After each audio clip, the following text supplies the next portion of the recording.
Yeah. Now, you formed the band Level 42 in '79 with Mike Lindup and Phil and Roland Charles Gould. I know Boone. Did you know them before? Because they're both from the island as well, aren't they? Yeah. It's nearly correct again. It's the band really began from the three. Myself, Phil, and Mike used to meet up at the Guildhall School of Music. Mike was a student on Monday nights and jam, because Mike could get a room there. We'd had an upright piano in, and Phil took his drum kit along. And I sort of asked Boone if he wanted to come along, because originally one of Mike's other mates, who was a guitarist, Dominic Miller, who has sort of gone on to become very well known in his own right, and also as Sting's sort of right-hand man.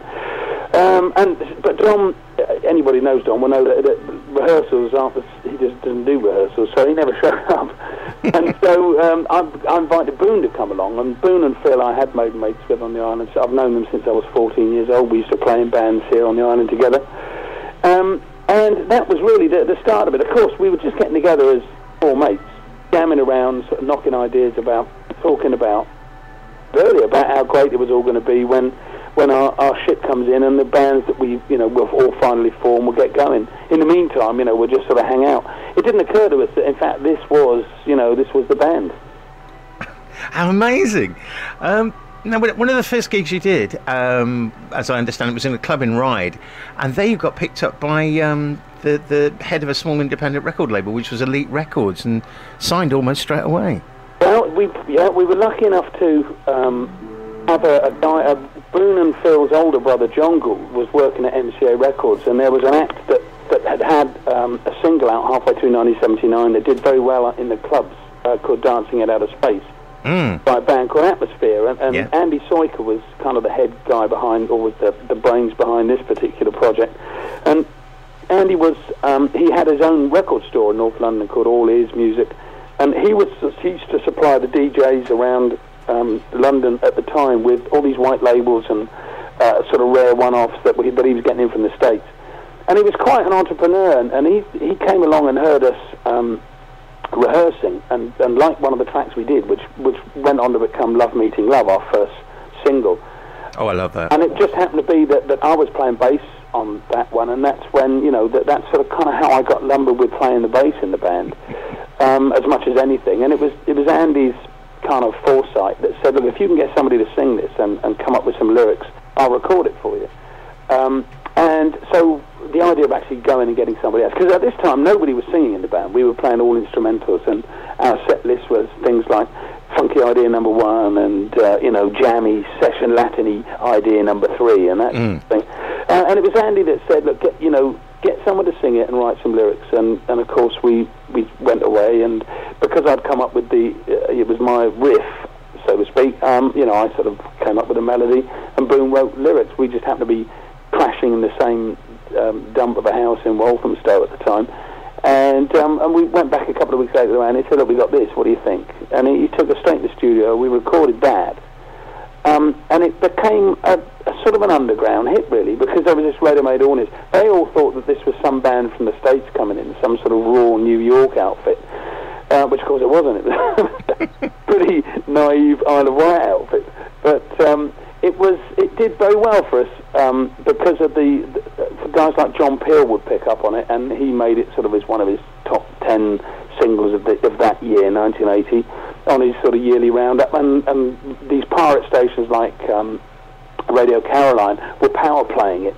and that was an amazing feeling, actually, that when that was happening, to sort of tune in all through the night, set your alarm clock and wake up every hour just to hear it on power play. It was such a blast. It was great.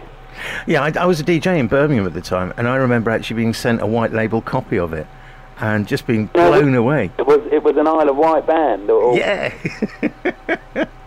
Amazing. Now, you then got signed to Polydor, and you spent the next 9 years sort of touring with the band. With that's when it really, really took off, I guess. Yeah, it's a bit of a quick zip there over the next 9 years. Well, that's what I was hoping you'd talk to me about. Well, you just glossed over it. Well, so now we're up to 1990. Mike. No. It's we had a good crack. For some reason, for all Andy Soika's vision or foresight to actually sign us up, he actually signed us up for 6 months, which seems slightly short-sighted in retrospect. And Polydor Records was sort of sniffing around, and they'd come to see us at this gig that we did in Ryde at the Babaloo Club on the Isle of Wight. They sent a guy down to have a look at us, and they signed us up because our contract was up with Andy Soika, and we'd already been in the studio and laid down an album's worth of stuff for Andy, and Polydor. Andy wanted sort of too much money from Polydor, so Polydor said, well, can you record another one, lads? And we said, oh, no problem. So we went into the studio and came up with another record. It's just another album.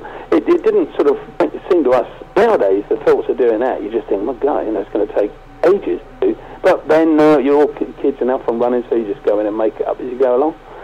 And Polydor signed us. They gave us a 5-album contract, which wasn't unusual at the time. That's the sort of slightly worrying thing these days with how the music business has changed, because it was a good apprenticeship, if you like. It gave us a great chance to learn how to develop as songwriters and performers, and the whole thing that you need really to become a successful band with some kind of longevity. And nowadays, with the sort of the X Factor generation and Pop Idol and all that whole thing, I think these poor kids don't really get a chance to develop. It's like if the one single that they're allowed to make doesn't do it, then they're dropped, and that's the end of that. They sort of end up on some scrap heap.